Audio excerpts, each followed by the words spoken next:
Cek cek. Shalom teman-teman. Shalom. Oke. Sebelum kita mau memulai ibadah kita, mari kita berdoa terlebih dahulu. Mari kita berdoa. Bapa, kami mengucapkan syukur Tuhan untuk setiap penyertaan-Mu di sepanjang hari ini. Terima kasih buat kesempatan yang telah Kau berikan kepada kami supaya kami boleh datang di tempat ini untuk bersama-sama beribadah dengan teman-teman kami Tuhan. Kiranya kami boleh memuji, menyembah nama-Mu dengan baik, dan juga kami boleh mendengarkan firman-Mu dengan baik yang akan disampaikan oleh Bu Arin. Kiranya Kau menyertai Tuhan ibadah pada hari ini. Kami serahkan dari awal hingga akhirnya Tuhan. Hanya ke dalam tangan kuasa-Mu kami menyerahkan, hanya di dalam nama-Mu kami sudah berdoa dan mengucap syukur. Haleluya, amin. Mari teman-teman kita bangkit berdiri. Mari kita pujikan dengan Tuhan. Teman-teman boleh bersama-sama bertepuk tangan.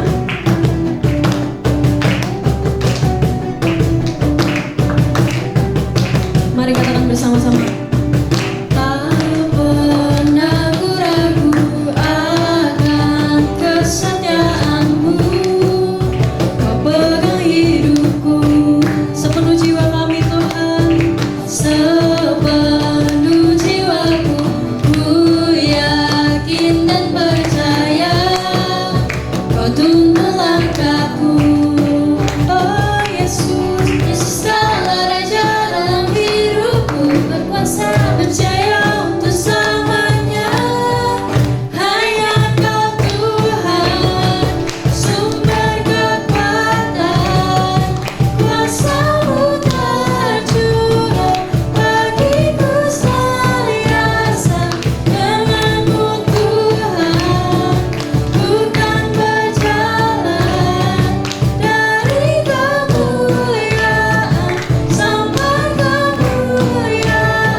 Mari kita pujikan bersama-sama teman-teman.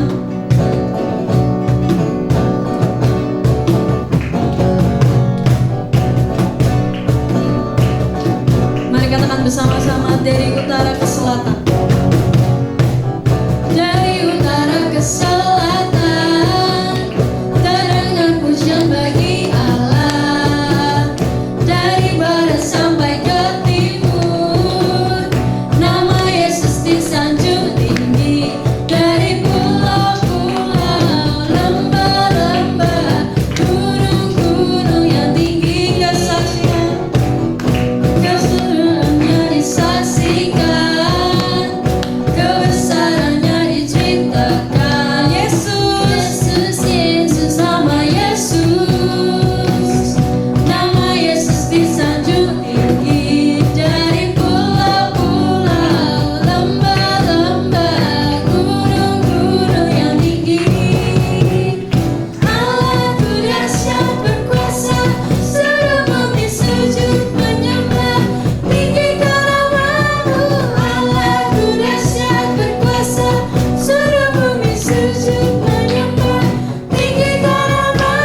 Mari kita siapkan hati kita untuk mendengarkan firman Tuhan.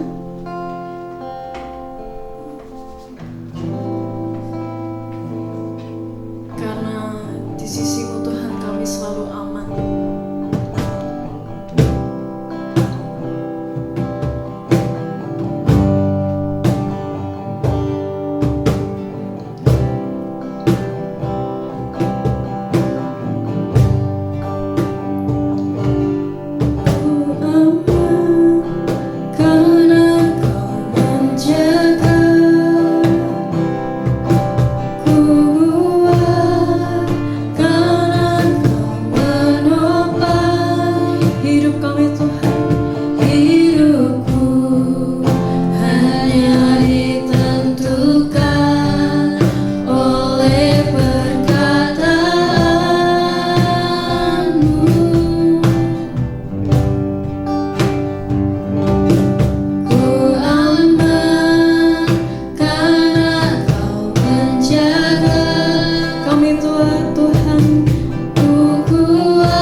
terjadi di hidup kami Tuhan.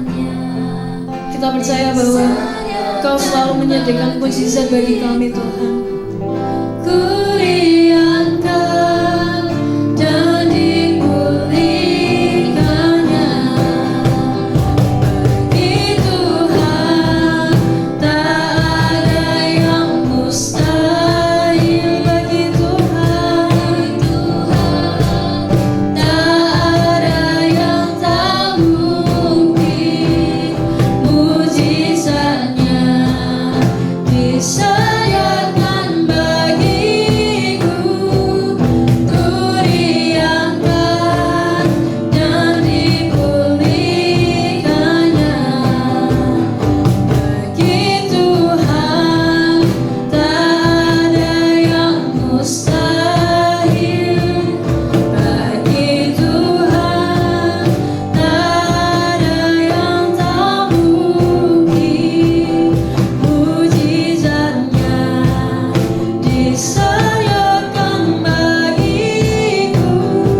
anak-anak kita berdoa.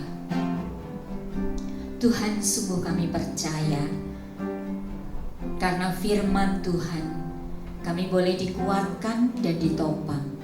Hari ini Tuhan, sore hari ini di mana Tuhan memberkati kami dengan hujan, kami mau dengar sabda-Mu, sebab itu berguna bagi kami untuk melatih kehidupan kami.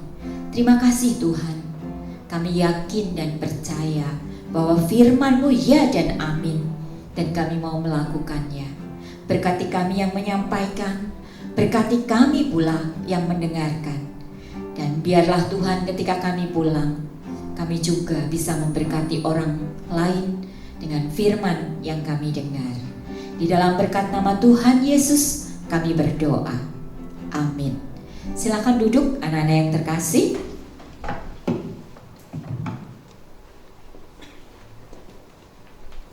Iya, shalom anak-anak. Shalom. Ayo bangun. Iya.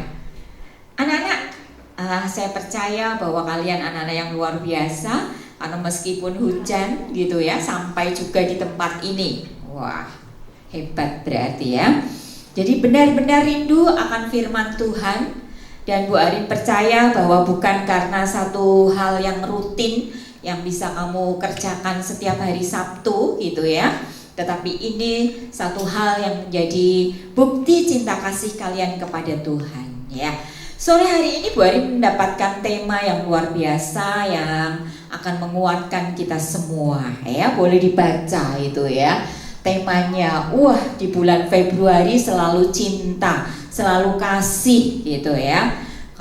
Kemarin tanggal 14 pasti kalian banyak yang merayakan Valentine gitu ya. Memberikan coklat mungkin, atau mungkin sesuatu yang kalian berikan kepada orang tua, atau hanya kepada teman. Apakah kamu mengatakan mama papa aku menyayangimu, atau hanya sekadar untuk teman-teman saja yang diingat? Saya berharap tidak demikian ya. Ketika kamu akan mengucapkan kepada orang lain, ucapkan dulu terima kasih Tuhan, terima kasih papa mama ya, terima kasih saudara-saudaraku, adik kakak mungkin, dan kemudian kepada temanmu. Kenapa? Karena memang begitulah perintah Tuhan. Pada sore hari ini kita akan belajar tentang kasih. Mari kita akan buka Alkitab kita ya, didasari dari Matius 22. Tetapi kita percaya bahwa kita disebut orang Kristen. Orang Kristen itu pengikut Kristus, maka orang banyak menyebut kita Kristen gitu ya. Kalau sekarang kalian itu mungkin tidak terlalu banyak tekanan ya. Kalau dulu Bu Arin jadi Kristen itu disebutnya pengikutnya Kristus atau pengikutnya Yesus gitu ya. Nanti kalau mati nanti disalibkan begitu ya. Karena pengikut Yesus maka disebut Kristen gitu. Tapi seiring berkembangnya waktu, Indonesia sudah mulai bisa menghargai ya. Sampai hari ini kalian bisa sekolah bersama-sama dengan mungkin penganut-penganut iman yang lain begitu ya. Dan saling menghormati itu pasti. Keyakinan kita bahwa Yesus itu adalah juru selamat kita, itu harus kita pupuk terus. Nah, kekristenan atau orang Kristen itu identik dengan kasih, atau Kristen itu sama dengan kasih. Maka anak-anak, kalau ada orang Kristen yang kemudian tidak punya kasih, maka orang di luar sana tuh ngomong begini, Kristen kok koyok ngono. Nah, itu sesuatu yang sebenarnya istimewa bagi kita. Berarti orang lain menganggap kita pengikut Kristus itu memiliki kasih yang luar biasa. Jadi kalau kita bertindak di luar kasih, maka orang lain akan mencela kita. Wong Kristen kok koyok ngono ya. Itu hebatnya orang Kristen. Nah, berikutnya anak, mari kita baca di dalam Matius 22 ya. Yuk baca Alkitabnya atau Alkitab ya. Hari ini ada yang bawa Alkitab buku seperti ini? Atau semuanya sudah canggih pakai tab, pakai HP? Boleh dibuka dong HP-nya ya. Matius 22 ayat 37 sampai 39. Sudah ketemu ya? Kalau cari di HP berarti tinggal ketuk gitu ya, tinggal pilih begitu ya. Nah, di dalam Alkitab ayat ini berlatar belakang tentang pengajaran Yesus. Jadi Yesus sedang mengajar, lalu banyak orang ingin bertanya. Tapi bertanyanya itu untuk mencobai Tuhan Yesus gitu ya. Jadi ayat ini itu ada kaitannya dengan ayat-ayat sebelumnya. Nah, kalau ayat sebelumnya itu mengajarkan tentang hukum-hukum dan juga perumpamaan-perumpamaan. Nah, ini sampai pada hukum yang terutama dan yang pertama. Mari kita akan baca sama-sama di ayat 37. Tapi sebenarnya itu ada mulai dari ayat 34 ya. Ketika orang-orang Farisi mendengar bahwa Yesus telah membuat orang-orang Saduki itu bungkam. Jadi orang Saduki itu ingin mencobai. Orang Saduki dan orang Farisi itu juga banyak yang tahu hukum Taurat gitu ya. Makanya mau mencobai Tuhan Yesus ya. Berkumpullah mereka dan seorang dari mereka, seorang ahli Taurat bertanya untuk mencobai dia. Guru, hukum manakah yang terutama dalam hukum Taurat? Nah, kalau ahli Taurat bertanya begitu, dia tuh sebenarnya sudah tahu. Itu berarti pertanyaan retorik, nggak perlu dijawab. Dia yang bertanya itu sebenarnya tahu, tapi dia ingin cobai Tuhan Yesus. Jawabannya apa? Dilihat di ayat 37 yuk. Kita baca sama-sama ya. 2, 3. Jawab Yesus kepadanya, kasihilah Tuhan Allahmu dengan segenap hatimu dan dengan segenap jiwamu dan dengan segenap akal budimu. Itulah hukum yang terutama dan yang pertama. Dan hukum yang kedua yang sama dengan itu ialah kasihilah sesamamu manusia seperti diri sendiri. Pada kedua hukum inilah tergantung seluruh hukum Taurat dan kitab para nabi. Jadi ketika Tuhan Yesus dicobai, ditanya seperti itu, maka Tuhan membalikkan apa yang mereka tanyakan.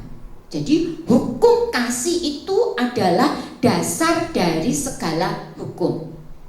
Lalu di ayat 37 anak-anak, coba kamu perhatikan. Tadi di situ di bunyinya ya. Bunyinya seperti ini. Kasihilah Tuhan ya.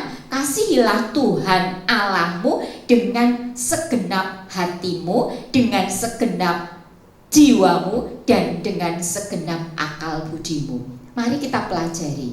Manusia itu sebenarnya terdiri dari 3 ya, tubuh, jiwa, dan roh. Maka seringkali kita mengenal Tritunggal Allah. Nah, di dalam kasih di sini itu juga dibunyikan seperti ini.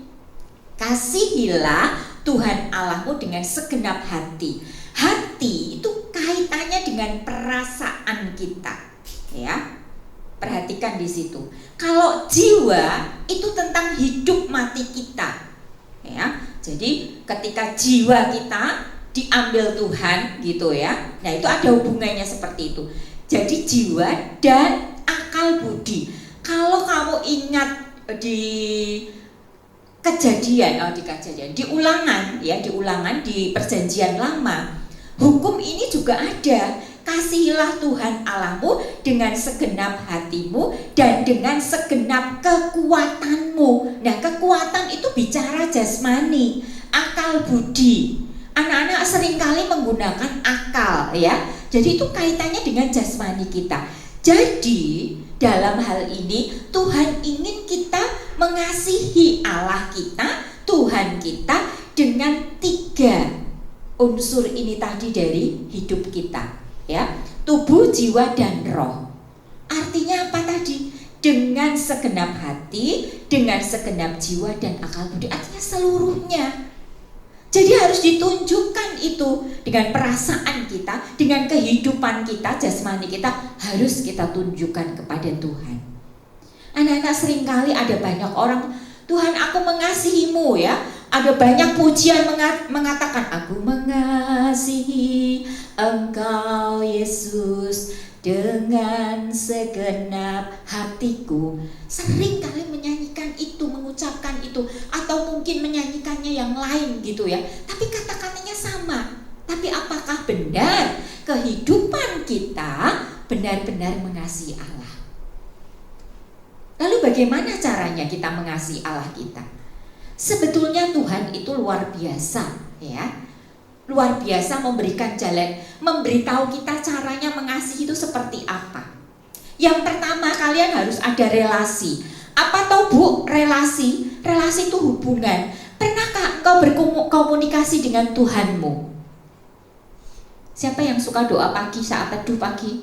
Boleh angkat tangan. Yang tinggi, tidak usah malu. Ada, puji Tuhan. Ya. Yang belum, tidak apa, belum terlambat. Mulailah pagi, bangun tidur gitu ya. Anak-anak, kamu pernah tidak? Saya selalu begini, kalau bangun tidur itu mata saya membuka, oh saya bisa membuka mata. Lalu saya duduk, oh tubuh saya bisa bergerak. Saya menurunkan kaki, oh kaki saya bisa saya gunakan. Saya memegang tempat tidur, oh tangan saya bisa saya gunakan. Itu hal yang luar biasa.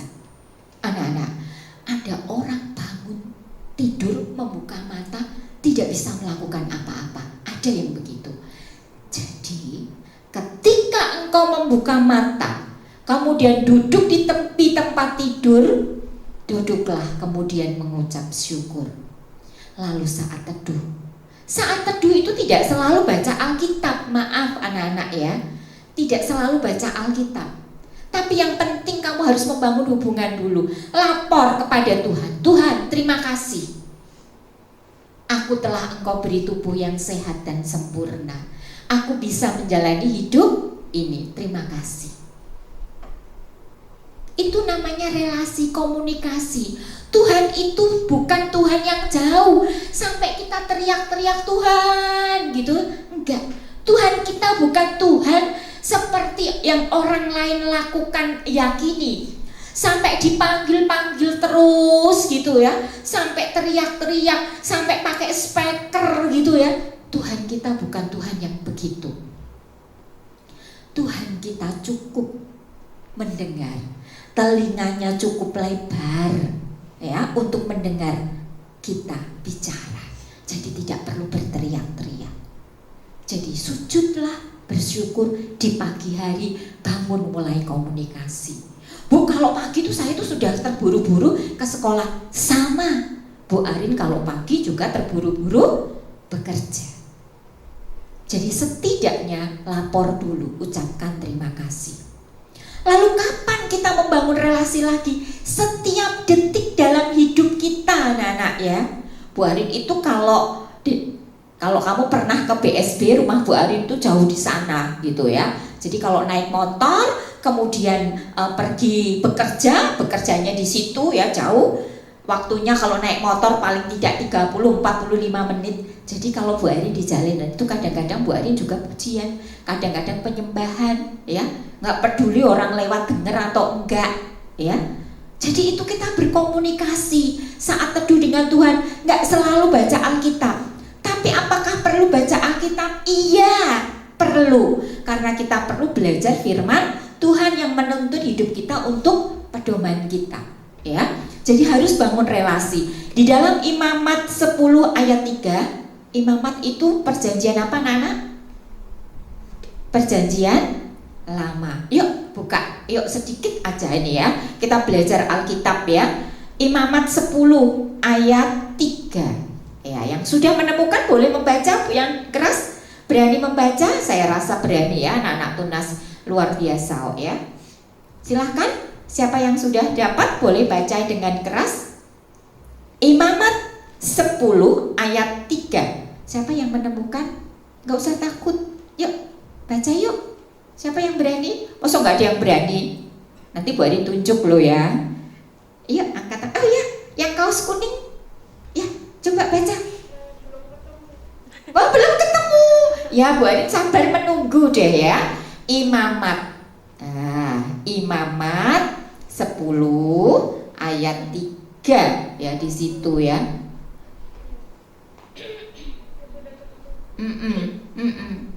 Ya, ketemu? Keras. Berkatalah Musa.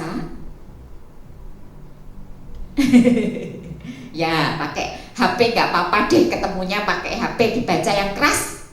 Berkatalah Musa Ada Harun. inilah yang difirmankan Tuhan kepada orang yang tarik kepadaku, kunyata Kekudusanku dan di muka seluruh bangsa itu akan akan kuperlihatkan kemuliaanku. Iya, terima kasih. Di sini ada kata karib. Karib itu bersahabat. Ya, jadi Musa hidupnya itu bersahabat dengan Allah. Nah, mari kita juga bersahabat. Tadi di situ dikatakan kepada orang yang karib kepadaku. Kalau karib bersahabat denganku, Allah mengatakan begitu, kunyatakan kekudusanku.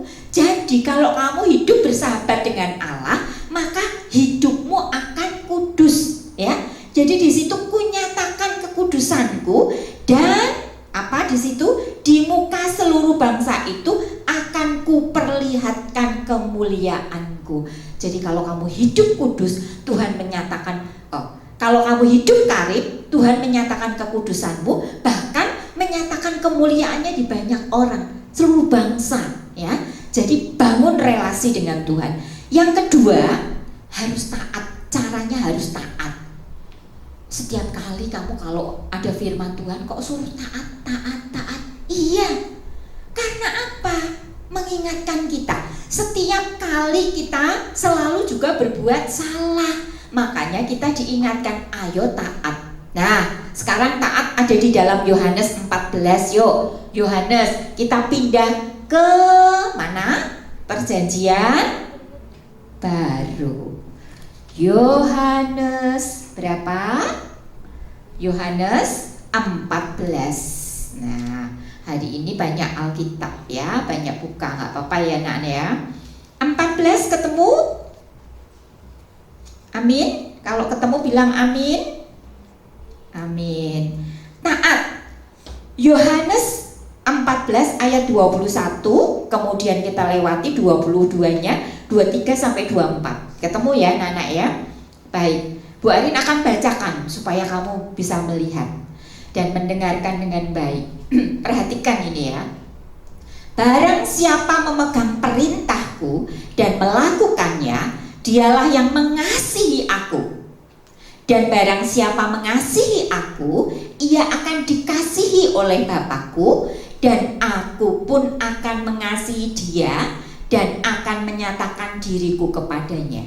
Lalu ayat 23, jawab Yesus, jika seorang mengasihi aku, ia akan menuruti firmanku, dan Bapakku akan mengasihi dia, dan kami akan datang kepadanya, dan dia bersama-sama dengan dia. Barang siapa tidak mengasihi aku, ia tidak menuruti firmanku, dan firman yang kamu dengar itu bukanlah daripadaku, melainkan dari Bapa yang mengutus aku. Perhatikan anak-anak, 2 kali di ayat 21 dan 23 dikatakan, barang siapa ya menuruti firman Tuhan itu tandanya mengasihi Allah. Nah, kalau mengasihi Allah tadi, Bapa di surga berkenan terhadap kita, ya. Jadi anak-anak, kalau kita tuh nurut, pahala gitu ya. Kalau orang ngomong itu pahala, orang luar ngomong pahala. Mahkota kita ada di situ, dinyatakan di situ. Bahkan yang ayat 23, bukan hanya Bapakku, tapi perhatikan dua-duanya gabung di situ di ayat 23. Kami, K-nya besar. Ya enggak? Coba dilihat tuh ayat 23 ya. Di situ ada kata kami, K-nya besar. Kami akan datang kepadanya dan dia bersama-sama dia. Jadi nanti tinggal di dalam kita, Tuhan kita. Itu kalau kita taat. Tapi sebaliknya di ayat 24, kalau kita tidak taat, maka sebaliknya terjadinya. Di ayat 24 di situ dikatakan, maka apa? Perhatikan di situ, barang siapa tidak mengasihi aku, ia tidak menuruti firmanku, dan firman kamu bukanlah daripadaku. Jadi mungkin dari siapa? Ya, di situ dari Bapa sebenarnya. Ya, jadi hati-hati. Ya. Lalu yang ketiga, setia. Wah, anak-anak, banyak orang bilang taat, percaya, tapi tidak setia. Dia menyangkal Kristus seperti Yudas ini di ayat Yohanes itu kan Yudas yang tanya. Yudas menyangkal Yesus, Petrus menyangkal Yesus, Yudas bahkan mengkhianati. Jadi perhatikan, jangan pernah mengkhianati Tuhan Yesus. Perhatikan baik-baik anak-anak ya, harus setia. Perhatikan di Amsal, wah kita kembali lagi ke perjanjian lama ya. Amsal 20 ayat 6, yuk dibuka. Bu kok banyak amat ayatnya, gak apa-apa ya, belajar. Yuk ketemu 20. Nih Bu Arin pakai Alkitab, bukan Alkitab ini ya. Iya. 20 ayat 8. Ayat 6 ya, ayat 6. Nah, banyak orang menyebut diri baik hati. Perhatikan, aku ini baik hati loh dan tidak sombong, sering gitu ya. Tetapi orang yang setia, siapakah menemukannya? Perhatikan, berarti orang yang setia itu sulit ditemukan. Anak-anak, kalau kamu lihat selebritis, banyak selebritis Kristen sekarang tidak setia kepada Tuhan. Banyak ya, apalagi kamu suka baca media sosial. Gara-gara ceweknya, gara-gara cowoknya mungkin jadi tidak setia kepada Tuhan Yesus. Nah itu hati-hati. Kalian sudah mulai remaja juga ya. Jadi hati-hati, perhatikan dengan siapa kamu bergaul ya. Pergaulan yang buruk merusakkan kebiasaan yang baik. Jadi hati-hati. Ingat, orang yang setia itu sulit ditemukan. Sampai Amsal itu bilang begitu. Orang yang setia siapa yang menemukannya? Sampai mengatakan begitu karena banyak orang yang tidak setia. Mari kita setia kepada Tuhan. Kalau sudah setia, yang keempat, mari kita menunjukkan kasih kita kepada Tuhan, yaitu apa? Melayani. Nah, caranya melayani bagaimana? Tuhan itu tidak pernah minta yang besar-besar ya. Apa yang kamu bisa, lakukanlah itu.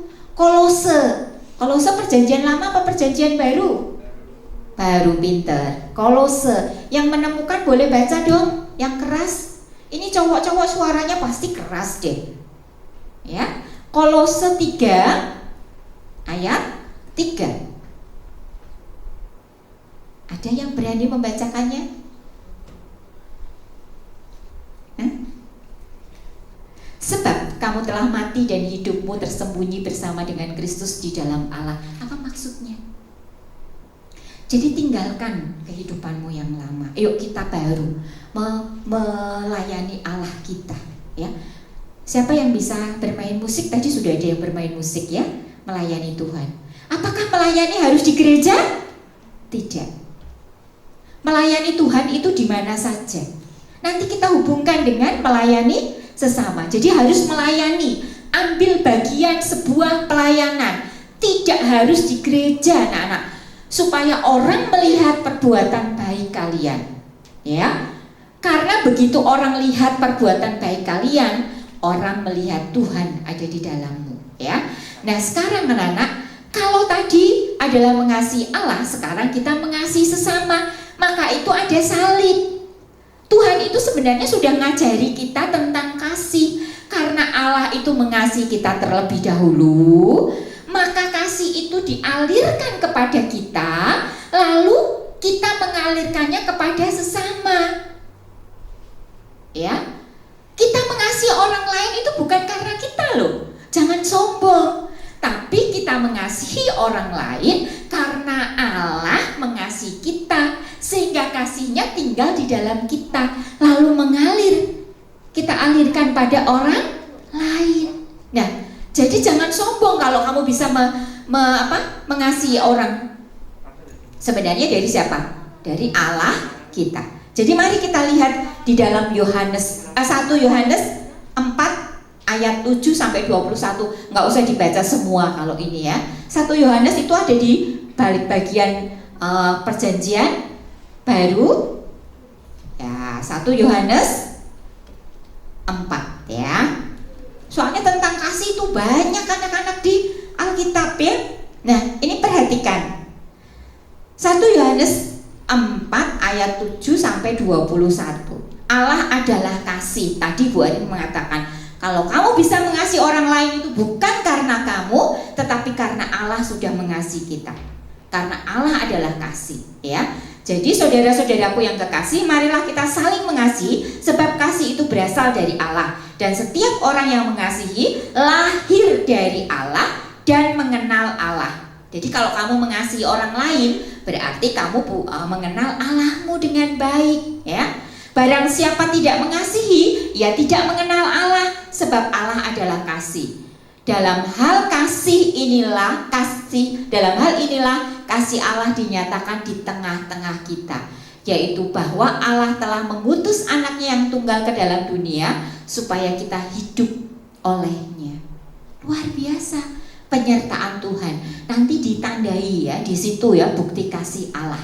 Karena itu panjang. Jadi mengasihi sesama itu apa? Coba kamu perhatikan juga di situ ya. Jadi kalau kamu mengasihi, maka kamu bisa menunjukkan dengan sesamamu. Siapa sesamamu? Ada di dalam cerita ini, orang yang benar-benar mengasihi itu siapa? Seperti yang ada di dalam Lukas 10 ayat 25 sampai 37. Itu tentang orang Samaria. Masih ingat cerita orang Samaria? Apakah dia orang yang kenal Tuhan? Tidak. Tapi orang yang tidak kenal Tuhan bisa mengasihi orang sedemikian rupa. Maka pertanyaannya, bagaimana dengan kita? Harus kita lebih mengasihi. Orang Samaria ini begitu ada orang yang terluka dan sebagainya, dia kemudian turun tangan ya, menolong, menopang, mengeluarkan uang. Dia tidak tahu firman, tapi dia bisa melakukan itu. Dan di dalam Matius 25 ya, ayat 37 sampai 40, sesamamu itu siapa? Sesama kita adalah orang-orang yang tidak punya apa-apa, kamu tolong ya. Ketika dia haus, kamu beri minum. Ketika lapar, kamu beri makan. Ketika tidak punya tempat, kamu beri tumpangan ya. Bu, itu kalau ada pengemis di situ, apa saya harus memberi? Berdasarkan undang-undang ya, ada undang-undangnya itu ya, pemerintah buat undang-undang. Kita dilarang memberi kepada pengemis yang ada di perempatan-perempatan jalan itu ya.